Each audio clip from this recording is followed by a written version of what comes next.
Maglalaro na sa ibang bansa ang dating UP center na si Malik Diouf matapos itong pumirma sa Pacific Cesar Surabaya para sa Indonesian Basketball League o IBL.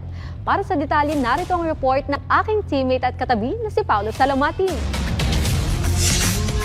Patuloy ang pag-angat ng mga basketballista sa Pilipinas sa pagsali sa mga tanyag na liga sa labas ng bansa. Isa na rito ang 6'11" center at former UP Fighting Maroon star na si Malik Diouf na nakatakdang maglaro sa Indonesian Basketball League o IBL. Si Diouf ay isa sa pinakamahalagang manlalaro sa makasaysayang tagumpay ng UP noong UAAP Season 84 na kung saan nabasag ng kanilang koponan ang 36 na taong paghihintay para sa kampyonato at hinirang din siya bilang Finals MVP na nag-average ng 11.7 points at 12.3 rebounds per game.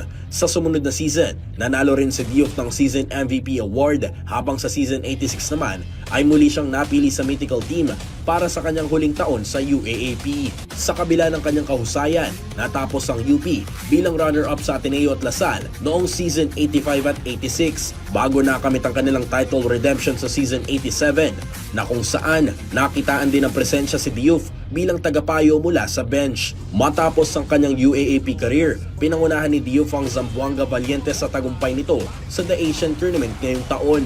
Samantala, inaasahan namang ipapakita ni Diouf ang kanyang natatanging galaw sa IBL kung saan naglaro rin ang PBA import at Gilas Pilipinas naturalized player na si Justin Brownlee. Hi everyone, this is Malik Diouf. I'm thankful to be part of Pacific Cesar this season. Hoping for a great season. See you soon in Surabaya.